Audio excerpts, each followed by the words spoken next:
राधे राधे भक्तों, आज मैं आपको मार्गशीर्ष कृष्ण एकादशी व्रत कथा सुनाने जा रही हूँ। इसका नाम है उत्पन्ना एकादशी। सूजी कहने लगे कि हे ऋषियों, इस व्रत का वृतांत और उत्पत्ति प्राचीन काल में भगवान कृष्ण ने अपने परम भक्त युधिष्ठिर से कही थी। वही सब मैं तुमसे कहता हूँ। एक समय युधिष्ठिर ने भगवान कृष्ण चंद्र से पूछा कि हे भगवान, एकादशी का व्रत किस विधि से किया जाता है और उसका क्या फल प्राप्त होता है। उपवास के दिन जो क्रिया की जाती है, आप कृपा करके सब मुझसे कहिए। यह वचन सुनकर श्री कृष्ण कहने लगे कि हे युधिष्ठिर, मैं तुमसे एकादशी के व्रत का महात्म्य कहता हूँ, तुम एकाग्रचित होकर सुनो। सर्वप्रथम हेमंत ऋतु में मार्गशीर्ष कृष्ण एकादशी से इस व्रत को आरंभ करना चाहिए। दशमी को सायंकाल में भोजन करके अच्छी तरह से दातुन आदि करे, जिससे अन्न का कोई अंश मुंह में ना रह जाए।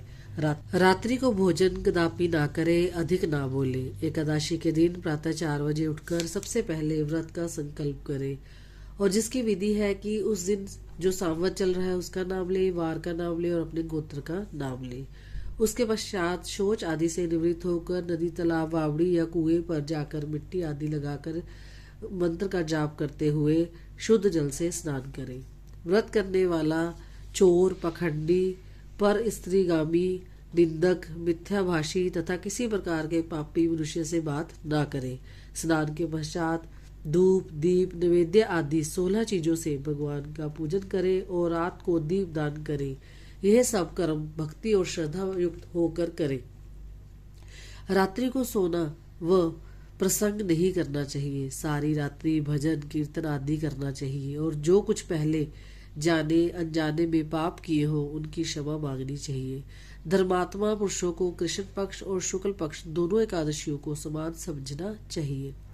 जो मनुष्य ऊपर लिखी विधि के अनुसार एकादशी का व्रत करते हैं, उन्हें शंखो द्वार तीर्थ में स्नान करके भगवान के दर्शन करने से जो फल प्राप्त होता है, वह एकादशी व्रत के 16वें भाग के भी समान नहीं है।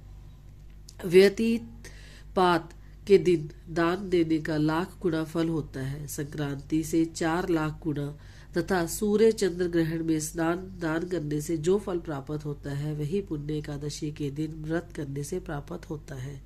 अश्वमेघ यज्ञ के करने से 100 गुना तथा 1,00,000 तपस्वियों को 60 वर्ष तक भोजन कराने से 10 गुना, 10 ब्राह्मणों अथवा 100 ब्रह्मचारियों को भोजन कराने से 1000 गुना पुण्य भूमि दान करने से होता है। उससे 1000 गुना पुण्य कन्यादान का होता है। उससे 10 गुना पुण्य विद्यादान करने से होता है। विद्यादान से 10 गुना पुण्य भूखे को भोजन कराने से होता है। अन्न दान के समान इस संसार में कोई ऐसा कार्य नहीं जिससे देवता और पितृ दोनों तृप्त होते हो, परंतु एकादशी के व्रत का पुण्य सबसे अधिक होता है। 1000 यज्ञों से भी अधिक इसका फल होता है। एकादशी के व्रत का प्रभाव देवताओं को भी दुर्लभ है।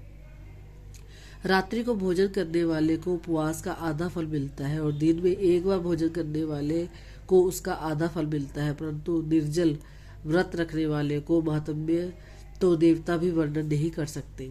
युधिष्ठिर कहने लगे, भगवान, आपने हजारों यज्ञ और 1,00,000 गोदान को भी एकादशी के व्रत के बराबर नहीं बताया, सो ये तिथि सब तिथियों से उत्तम कैसे हुई, यह आप विस्तार पूर्वक मुझसे कहिए।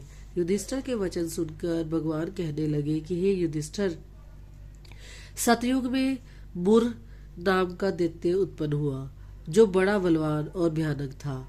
उस प्रचंड दैत्य ने इंद्र, आदित्य, वसु, वायु, अग्नि आदि सब देवताओं को पराजित करके भगा दिया।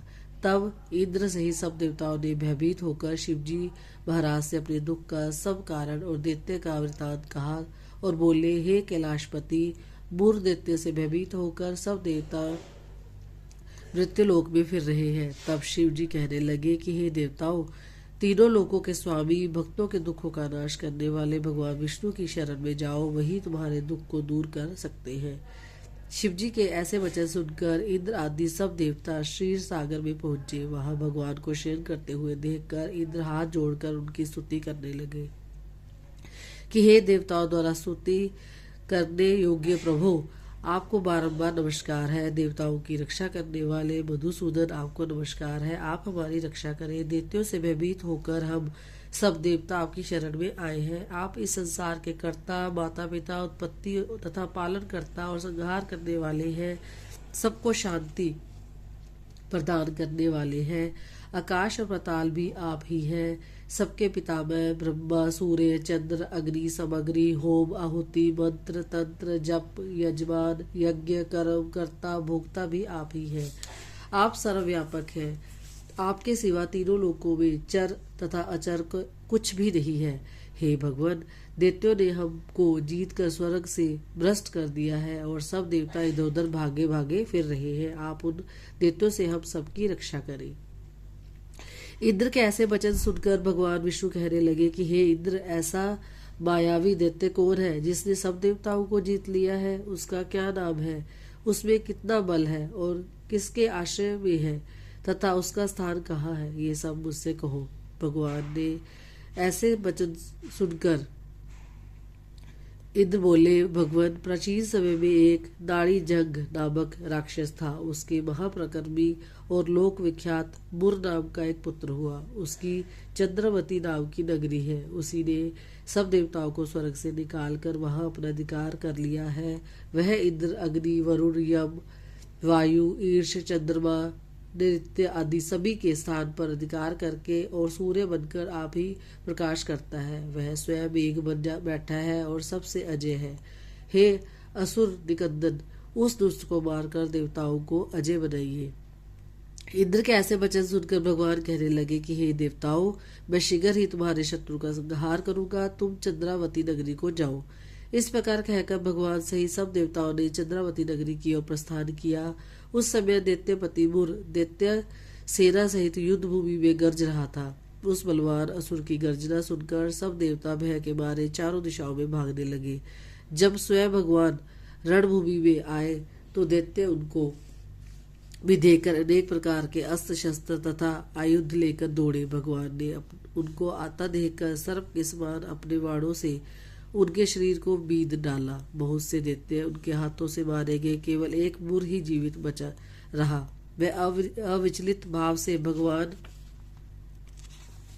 के साथ युद्ध करता रहा। भगवान जो भी तीक्ष्ण बाण उसके शरीर में मारते, वह उसके लिए पुष्पों के समान हो जाता। शास्त्रों के प्रभाव से उसका शरीर छिन्न भिन्न हो गया, परंतु वह फिर भी युद्ध करता ही रहा। अब वे आपस में मल्ल युद्ध करने लगे। 10,000 वर्ष तक उनका मल्ल युद्ध होता रहा, परंतु वह दैत्य भगवान से पराजित न हुआ। तब भगवान विष्णु युद्ध से थक कर बद्रिकाश्रम को चले गए और वहां पर एक हेमवती नाम की सुंदर गुफा थी। उसमें विश्राम करने लगे। उसके अंदर प्रवेश कर गए। यह गुफा 12 योजन लंबी थी और उसका एक ही द्वार था। विष्णु भगवान वहां जाकर सो गए। वह दैत्य उनको सोया हुआ देखकर मारने के लिए उद्यत हुआ। वह अभी मारने के प्रयत्न कर ही रहा था कि उसके शरीर से एक अत्यंत प्रभावशाली सुंदर कन्या अस्त्र शस्त्र धारण किए हुए उत्पन्न हुई और दैत्य के सामने आकर युद्ध करने लगी। वह दैत्य उस बलवान कन्या को देखकर आश्चर्यान्वित होकर उसके साथ युद्ध करने लगा। उस कन्या के ऐसे भयानक पराक्रम को देखकर दैत्य विचारने लगा कि इस कन्या को किसने बनाया है और जो ऐसा भयानक युद्ध कर रही है। वह ऐसा विचार कर ही रहा था कि उस महादेवी ने उस बलवान दैत्य के रथ को चूर चूर कर दिया और उसके अस्त्र शस्त्रों को काट कर टुकड़े टुकड़े कर दिए। तब वह दैत्य महान क्रोध करके बल युद्ध करने लगा, परंतु देवी ने उसको धक्का मारकर मूर्छित कर दिया। जब वह दैत्य मूर्छा से जागा तो वह उस देवी ने उसका सिर काट डाला। इस प्रकार वह दैत्य जो पृथ्वी पर गिरकर मृत्यु को प्राप्त हुआ और बाकी दैत्य डर के मारे पाताल लोक को भाग गए।